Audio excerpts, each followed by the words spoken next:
Tonight, we start off by taking a look at Homecoming Week festivities.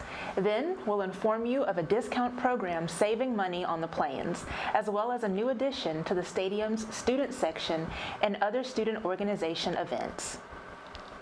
We'll also take a look nationally by updating you on the release of 5 prisoners back into U.S. custody and a potential government shutdown on the horizon.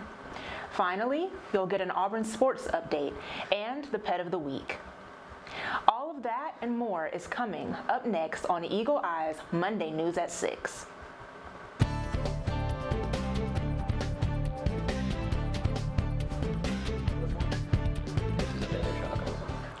Good evening and welcome to Eagle Eye News at 6.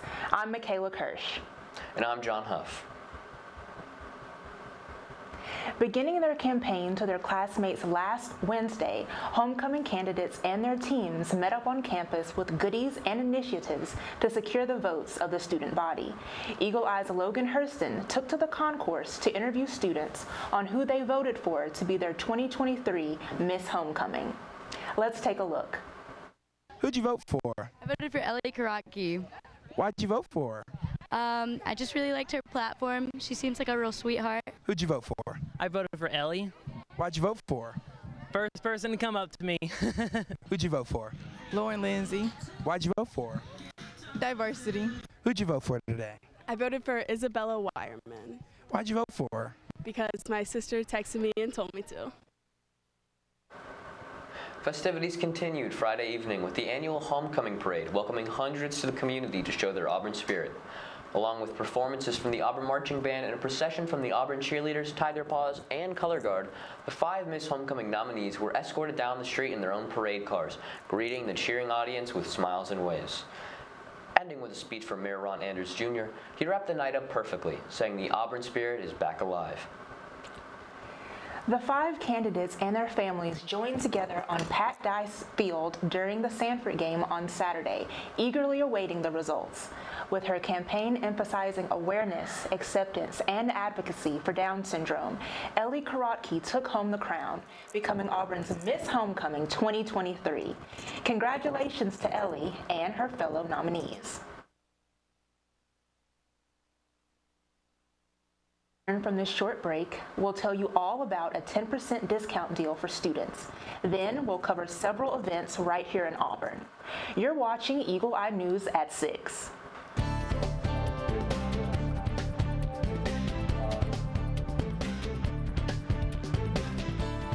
Worried about budgeting your college lifestyle? Well, SGA and the City of Auburn are working to fix that. Nicholas Wetzel has more. With classes back in full force, the AU10 program is back in session. Local businesses and local shops have joined this program. They are able to offer students 10% discount off their purchase. All you have to do is show your physical Tiger card. A partnership between the Auburn Chamber of Commerce and SGA. EVP of Outreach Maddie Robinson says they are working to build better publicity. One way for this year that I'm hoping we can improve on is our push on social media. And they've already done just that, keeping students excited and informed with a post on the Auburn SGA Instagram page. 10% discount is a lot for pretty much anything, especially when it comes to food. Definitely as a college student, I appreciate that greatly. It was so nice to be able to just be like, yeah, I'm a student, and they gave me a discount, so it was really awesome. While the students earn their 10% discounts, some people may be wondering, what's in it for the businesses involved? Auburn Oil Company Bookseller's store manager, Angela Wilhite, has found that the participating restaurants and businesses earn plenty of benefits as well. They asked downtown businesses who wanted to do this, and we're like, we do. It's off of everything in general except for things like alcohol, gift cards, or our book club memberships. It's great advertisement. It's nice to offer a discount. For more information on the AU10 program, check out sga.auburn.edu. For Eagle Eye TV, I'm Nicholas Wetzel. One new update to the Jordan-Hare Stadium student section is boosting morale of fans and players alike. Eagle Eye's Jack Corbett has more details.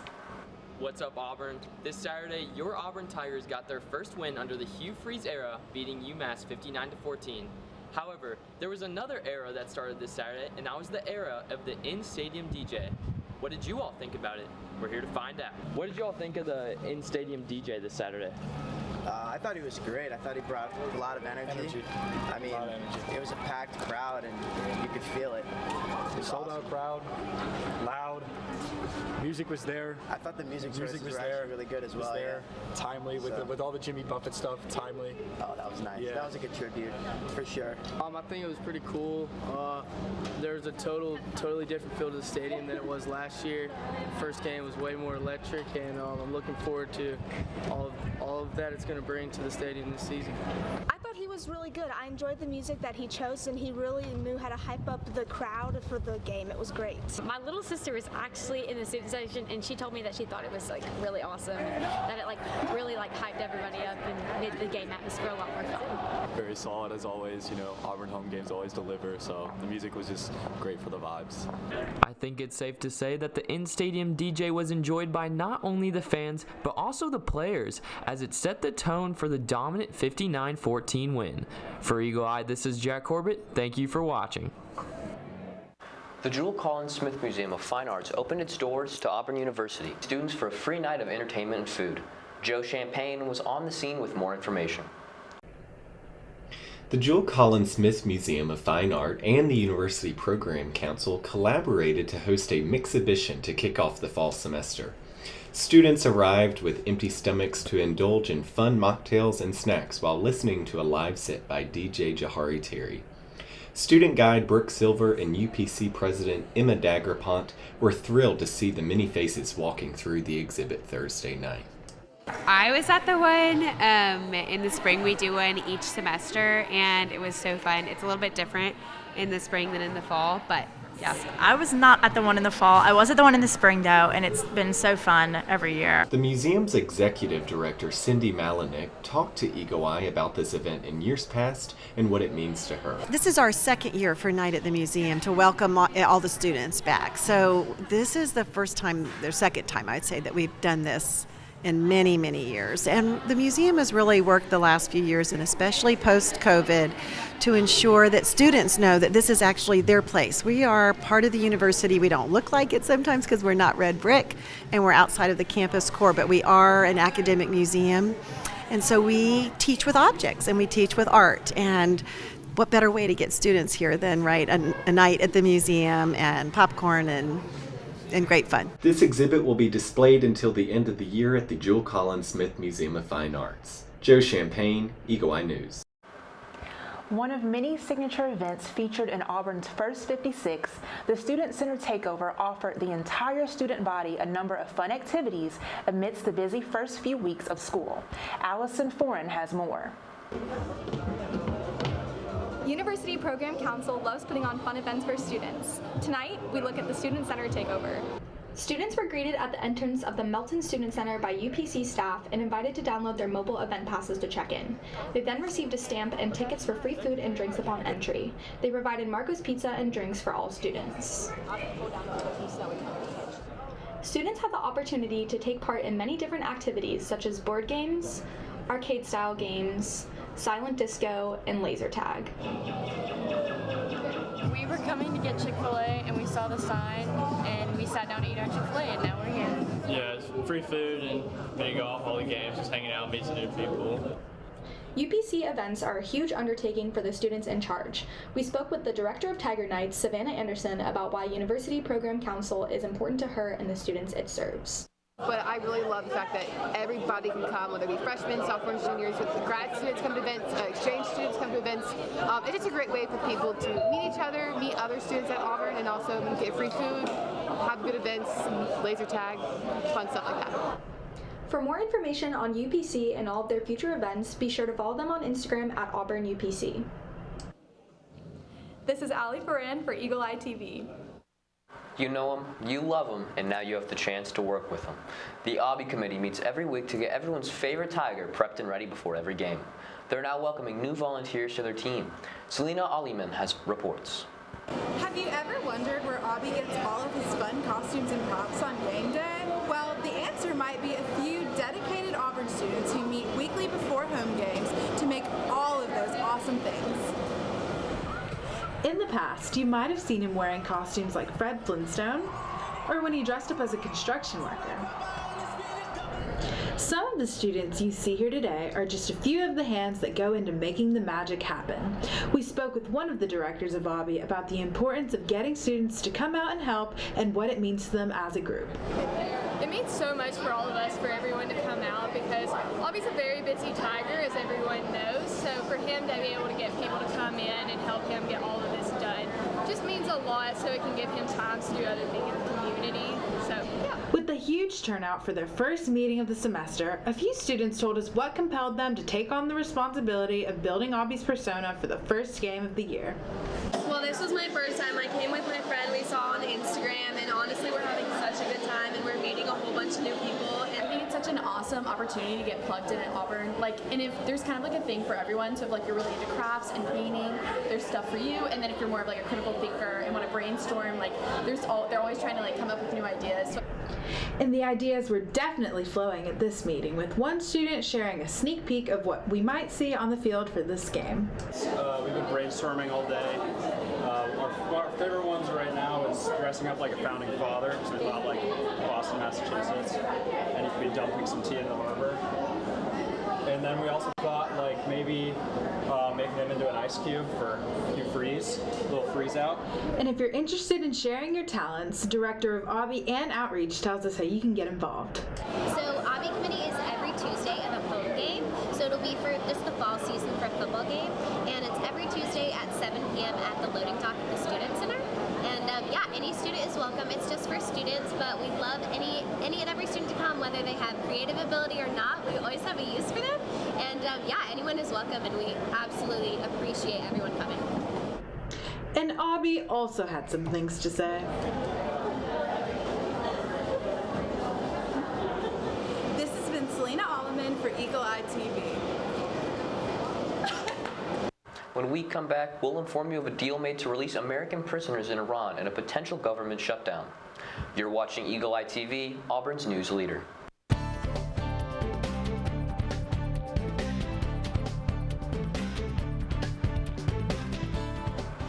5 Americans in prison in Iran for years are on their way home as a part of a prisoner release deal with Tehran. In return, 5 Iranians held in U.S. custody will be released back to officials in Tehran. It's the culmination of a long negotiated agreement between the two countries. Laura Aguirre, and the latest as the U.S. celebrates the safe release and what's next.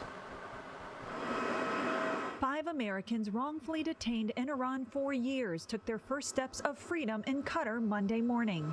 Our fellow citizens are free after enduring something that I think it would be difficult for any of us to imagine. Siamak Namazi, Ahmad Shargi, Murad Tabaz, and 2 unidentified Americans were released as part of a wider deal between Iran and the U.S., one that includes unfreezing $6 billion in Iranian funds.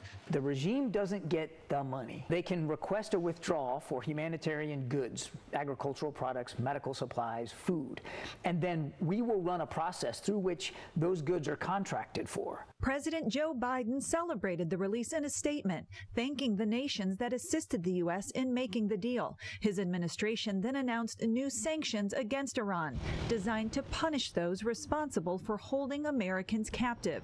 For the families, the wait has been heart-wrenching. A lawyer for the Nizami family became emotional when recalling the moment he first heard from Siamak. He gave me a call as soon as he came off the plane, and he said, "I'm finally free." In a statement, Nizami said he was thankful from the bottom of his heart to those who were his voice when he couldn't speak for himself. The 5 Americans will reunite with loved ones in D.C. and be debriefed by U.S. officials. It means that husbands and wives, fathers and children, grandparents can hug each other again. I'm Laura Aguirre reporting. Marlon Blackwell graduated from Auburn in 1980 with a degree in architecture. Since then, he's had a successful career with over 160 awards for excellence in architecture. Blackwell has worked on dozens of projects, but this one may be his biggest yet. Out of a pool of over 170 candidates, Blackwell and his firm were chosen to design and create the Global War on Terror Memorial on the National Mall in Washington, D.C. The memorial will be next to the Lincoln Memorial and the Vietnam Veterans Memorial. Blackwell hopes that the memorial will be a one-of-a-kind creation. Eagle Eye's Zach Card will have more on this story next Monday. When we come back, we'll give you the sports update from last week with Jack Corbett. You're watching Eagle Eye TV, Auburn's news leader.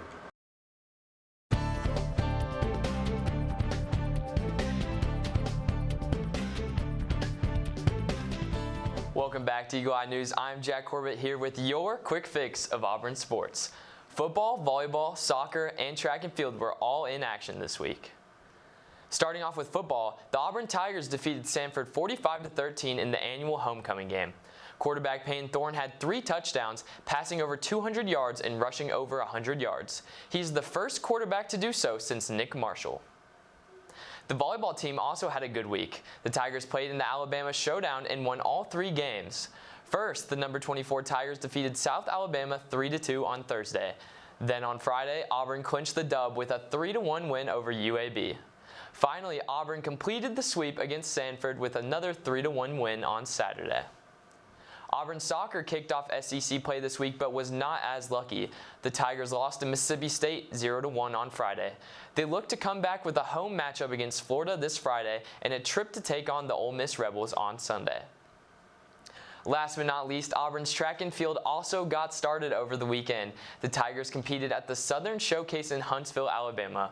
Both the men's and women's team finished in second place behind Ole Miss.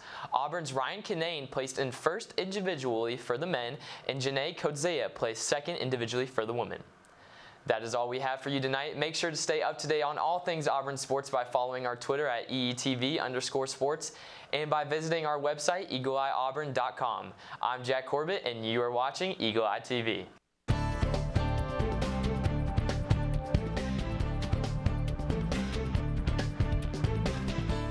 Humans helping seals, police helping lemurs, firefighters helping robots. Jeremy Roth has all of the selfless good deeds of a friend in need. In today's Take a Look at This. Watch a pair of trapped baby seals thank their rescuers in the cutest way possible. While having a family picnic on a South African beach, private guide James Suter happened upon the pair of seal pups tangled together in a net. Suter and some other beachgoers worked together to hold the pups and carefully cut them free using a knife. Once loose, the seals scampered back to the surf, but first stopped to reward their rescuers with an adorable cuddle before wading into the waves and back to freedom. An animal rescue in Missouri was more quirky than cute when a lemur on the loose let a wild goose chase. We got this, Frenchie! Springfield police officers were called in to capture the escaped pet lemur, but that proved much easier said than done, as the furry fugitive just didn't want to go quietly. But with the help of some bystanders, the police pair were eventually able to catch the lemur in a towel and hand it over to animal control, but not before striking a proud, and probably winded, pose for a pic. Finally, it was firefighters to the rescue in more ways than one when a confused delivery robot in the UK needed some uniquely human help.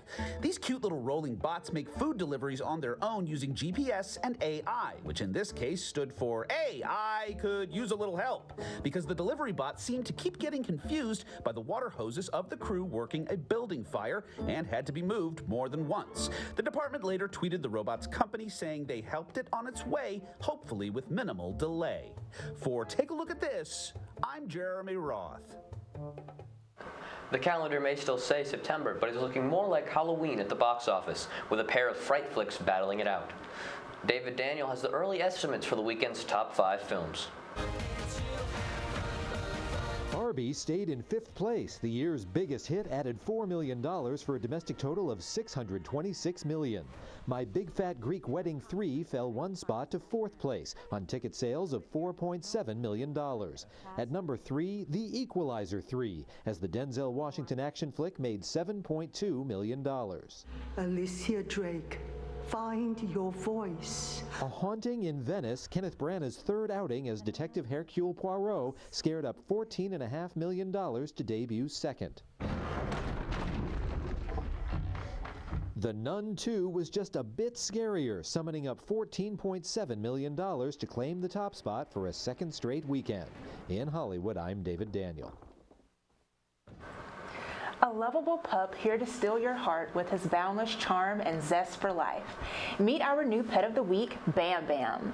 Bam Bam is the embodiment of sweetness and playfulness. If you're in search of a furry friend who is not just a joy to be around, but also a constant source of happiness, Bam Bam is the one for you. This 2-year-old mixed breed is spayed and neutered. Adopt him and make your days brighter in his infectious enthusiasm and playful spirit. We're out of time, but for more Auburn news, head over to our website, eagleeyeauburn.com, and check out our social media pages. I'm MaKayla Kersh. And I'm John Huff. Thank you for watching, and War Eagle.